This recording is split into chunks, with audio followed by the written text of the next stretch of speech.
पालघर जिल्ह्यातील तारापूर बोईसर परिसरात रस्त्यांवर पावसामुळे पडलेल्या खड्ड्यांमुळे वाहनांची वाट बिकट झाली आहे।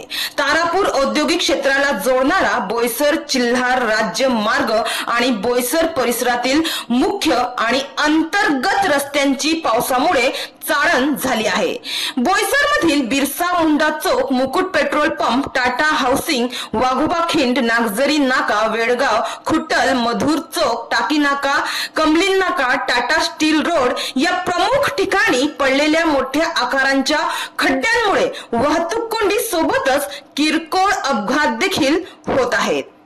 तर MIDC आणि सार्वजनिक बांधकाम विभागामार्फत नवीन रस्ते आणि दुरुस्तीच्या कामांसाठी करोडो रुपयांचा निधी खर्च होऊन देखील त्यांच्या निकृष्ट दर्जाच्या कामांमुळे दरवर्षी पावसाळ्यात निर्माण होणारी खड्ड्यांची समस्या या वर्षी देखील कायम आहे।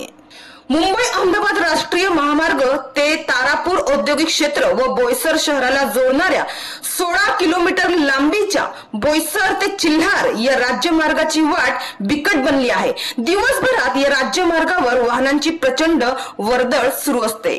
या ठिकाणी रोज 50 ते 60 हजार मालवाहू अवजड आणि खासगी हलक्या वाहनांची वाहतूक होणाऱ्या या मार्गाचे 3 वर्षापूर्वी 100 कोटींपेक्षा अधिक निधी खर्च करून MIDC मार्फत चौपदरीकरणाचे काम पूर्ण करण्यात आले होते। मात्र बिटकॉन या ठेकेदार कंपनीने निकृष्ट दर्जाचे काम केल्यामुळे अवघ्या 3 वर्षातच जागोजागी रस्त्याची दुरवस्था होऊन हा रस्ता वाहतुकीकरिता धोकादायक बनला आहे।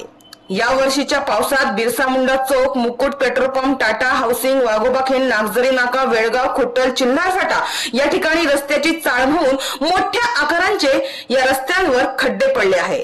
त्यामुळे वाहतुकीचा वेग मंदावला आहे।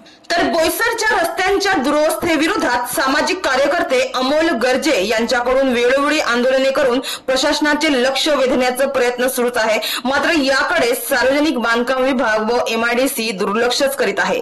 तारापूर बोईसर परिसरातील रस्त्यांच्या दुरवस्थेविरोधात सामाजिक कार्यकर्ते अमोल गर्जे यांच्याकडून रस्त्यावर झोपून खड्ड्यातील पाण्यात आंघोळ करून तसेच स्वखर्चाने खड्ड्यांची भरणी भीक मागू आंदोलन करीत MIDCचा वेळोवेळी निषेध करण्यात आला। तर MIDC आणि ठेकेदाराकडून रस्त्याची दुरुस्ती आणि सुरक्षा उपाययोजना राबविण्याकडे दुर्लक्ष होत असल्याचा आरोप येथील नागरिक करीत आहे। तर सामाजिक कार्यकर्ते अमोल गर्जे हे येथील रस्त्यांसाठी वेळोवेळी आवाज उठवतच आहे। मात्र निर्लज्ज सदा सुखी ही मराठी म्हण आता या ठिकाणी लागू होत आहे। निर्लज्ज सदा सुखी ही मराठी म्हण या ठिकाणी सांगण्याची वेळ आता आली आहे।